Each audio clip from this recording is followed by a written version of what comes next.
ओम नमो भगवते वासुदेवाय। हरे कृष्णा। आप सभी का सादर अभिनंदन। कार्तिक के पवित्र महीने में कार्तिक महात्म्य की कथाओं का श्रवण करना, पवित्र स्नान करना, दीपदान, तुलसी के पौधों की देखभाल और ब्रह्मचर्य, 2 पत्ते वाले पौधों का परित्याग और विष्णु की महिमा, सत्यवादिता और पुराणों का श्रवण, ये सब बहुत ही फलदायी होता है। कार्तिक के बराबर धर्म के लिए कोई अनुकूल नहीं। कार्तिक के बराबर कोई काम्य अनुष्ठान नहीं है। कार्तिक व्रत से अधिक मोक्ष प्रदान करने वाला कोई भी अनुष्ठान नहीं है। इस व्रत को युधिष्ठिर ने धर्म के लिए, ध्रुव ने धन के लिए और श्री कृष्ण ने स्वयं प्रेम के लिए तथा नारद जी ने मोक्ष के लिए किया था।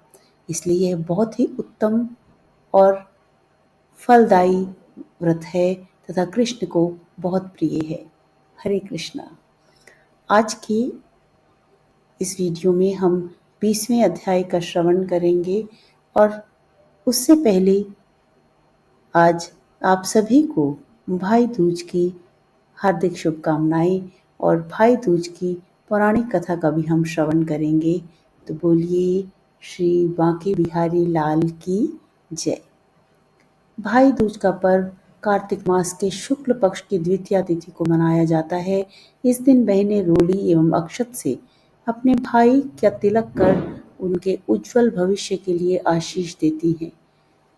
इसकी पौराणिक कथा इस प्रकार है। भाई दूज के संबंध में सूर्य की पत्नी संज्ञा से 2 संतानें थी, पुत्र यमराज तथा पुत्री यमुना।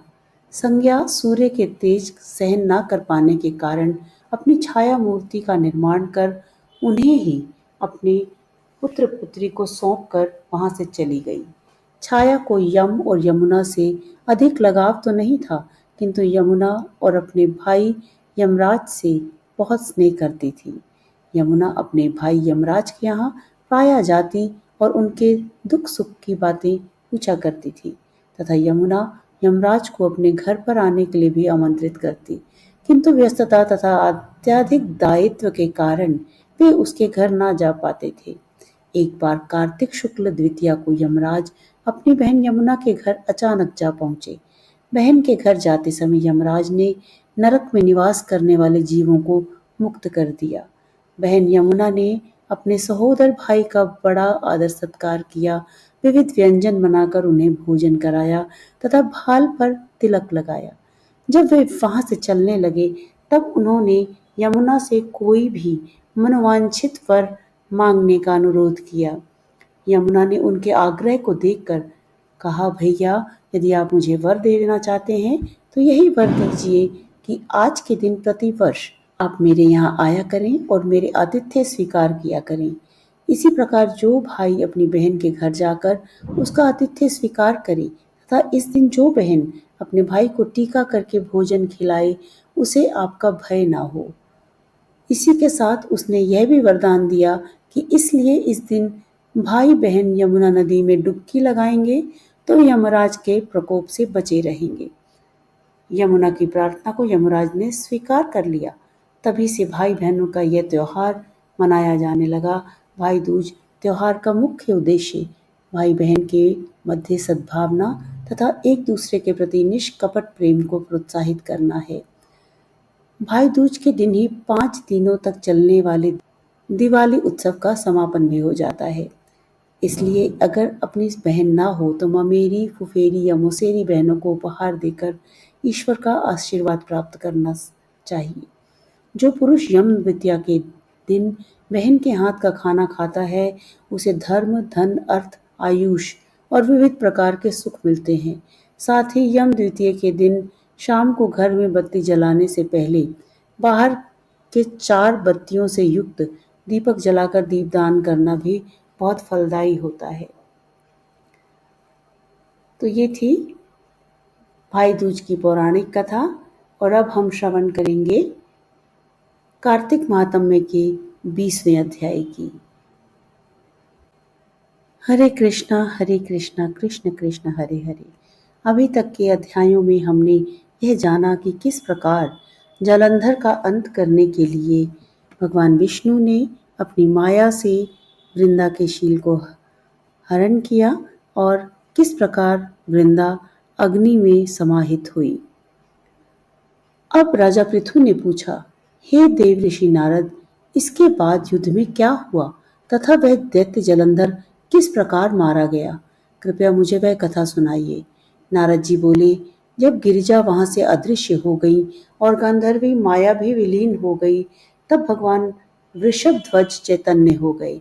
उन्होंने लौकिकता व्यक्त करते हुए बड़ा क्रोध किया और विस्मित मना जलंधर से युद्ध करने लगे।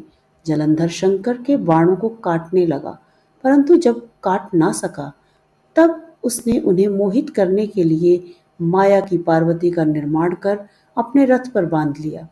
तब अपनी प्रिया पार्वती को इस प्रकार कष्ट में पड़ा देख लौकिक लीला दिखाते हुए शंकर जी व्याकुल हो गए। शंकर जी ने भयंकर रौद्र रूप धारण किया। अब उनके रौद्र रूप को देख कोई भी दैत्य उनके सामने खड़ा होने में समर्थ न हो सका और सब भागने छिपने लगे, यहाँ तक कि शुंभ निशुंभ भी समर्थ न हो सके।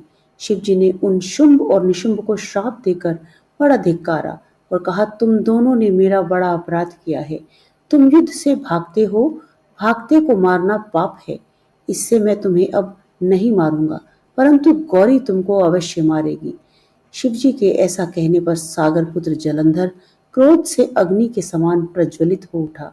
उसने शिवजी पर घोर बाण बरसाकर धरती पर अंधकार कर दिया तथा उस दैत्य की ऐसी चेष्टा देखकर शंकर जी बड़े क्रोधित हुए तथा उन्होंने अपने चरणांगुष्ठ से बनाए हुए सुदर्शन चक्र को चलाकर उसका सिर काट डाला।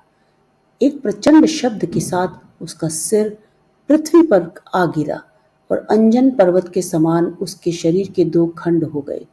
उसके रुधिर से संग्राम भूमि व्याप्त हो गई। शिव आज्ञा से उसका रक्त और मांस महारौरव में जाकर रक्त का कुंड हो गया तथा उसके शरीर का तेज निकलकर शंकर जी में वैसे ही प्रवेश कर गया जैसे वृंदा का तेज गौरी के शरीर में प्रविष्ट हुआ था। जलंधर को मरा देख देवता और सब गंधर्व प्रसन्न हो गए। मां शारदा की प्रेरणा स्वयं सहाय। तो बोलिए श्री बांके बिहारी लाल की जय। गोविंद मेरो है, गोपाल मेरो है, गोविंद मेरो है, गोपाल मेरो है। श्री बांके बिहारी नंदलाल मेरो है, श्री बांके बिहारी नंदलाल मेरो है। गोविंद मेरो है, गोपाल मेरो है, गोविंद मेरो है, गोपाल मेरो है। कृपया वीडियो को लाइक करें और कमेंट बॉक्स में हरे कृष्णा अवश्य लिखें और ज़्यादा से ज़्यादा इस वीडियो को शेयर करें जिससे कि हिंदू धर्म का प्रसार हो सके। चैनल से जुड़े रहने के लिए आप अपने चैनल को ज़रूर सब्सक्राइब कर लें। हरे कृष्णा।